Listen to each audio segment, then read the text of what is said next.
बात कही है कि इंसान सुनता है मन भर, सुनने के बाद प्रवचन देता है टन भर और खुद ग्रहण करता है कण भर। नमस्ते दोस्तों, मैं हूं आरजे कार्तिक। एक गरीब आदमी एक बार घूमता घामता एक राज्य की राजधानी में पहुंच गया। जिस दिन वो वहां पहुंचा उस दिन वहां समारोह हो रहा था, उत्सव चल रहा था। उसने पूछा लोगों से कि भाई यहां क्या चल रहा है, तो एक ने बताया कि यहां पर हस्ती पटबंधन समारोह चल रहा है। इसने पूछा भाई क्या होता है इसमें, तो इसे बताया गया कि यहां पर क्या होगा, अभी थोड़ी देर में शाही हाथी आएगा और इस रास्ते से गुजरेगा।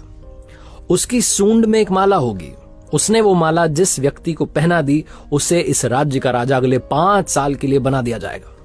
जहां इस व्यक्ति ने ये बात सुनी, गरीब आदमी ने, उसने कहा अपन भी खड़े हो जाते हैं लाइन में, क्या पता अपनी किस्मत चमक जाए और शायद आज मेरा दिन है कि मैं घूमते घामते यहां पहुंच गया हूं। ये भी खड़ा हो गया लाइन में।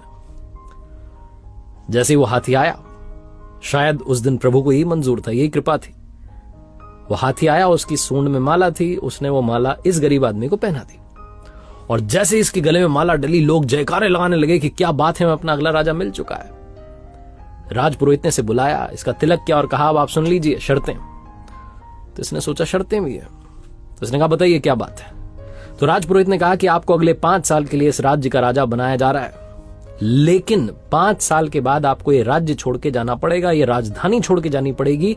जंगल में एक नदी है जिसमें बड़े बड़े मगरमच्छ घड़ियाल हैं, वो उनसे मुकाबला करना होगा, अपनी ताकत दिखानी होगी। अगर आपने ताकत दिखा दी तो आप वो नदी पार करके जंगल में उस तरफ एक गांव है प्यारा सा सुंदर सा, वहां जाके अपना जीवन बिता सकते हैं। कुछ लोगों ने ऐसा किया है, कुछ लोग अपना जीवन गंवा चुके हैं।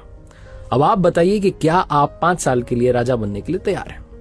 गरीब आदमी, इसके पास खोने के लिए कुछ नहीं, गंवाने के लिए कुछ नहीं। इसने अपने जीवन को सोचा, लाइफ को सोचा। इसने कहा सही है, 5 साल तो राजा रहेंगे, फिर कुछ डिसाइड कर लेंगे, कुछ ना कुछ तो होगा। 5 साल के लिए राजा बनने के लिए तैयार हो गया और इसने 5 साल अपने जीवन के जो सबसे बेहतरीन साल थे उसमें बहुत अच्छे से काम किया, सबका ख्याल रखा, सबका ध्यान रखा, सबका फेवरेट बन गया। और 5 साल कब खत्म हो गए पता नहीं चला। विदाई का दिन आ गया, लोगों की आंखें भर आई, कितना अच्छा राजा हमें छोड़ के जा रहा है। लोग रोने लगे कि इस बेचारे को अब यातना सहनी पड़ेगी। वो नदी जो है उसमें मगरमच्छ घड़ियाल सब मिलेंगे, क्या पता मर ना जाए। ढोल नगाड़ों के साथ में विदाई हुई, जंगल में पहुंचे। उस नदी के इस किनारे पर इसकी विदाई के लिए लोग तैयार थे, लेकिन जैसे ही इसने प्रणाम किया सबको कि धन्यवाद, बहुत अच्छा रहा, चलने लगा, तो लोग चौंक गए। ये खुशी खुशी नदी पार कर रहा था क्योंकि इसने उन 5 सालों में उस नदी पर लकड़ी का पुल तैयार करवा दिया था।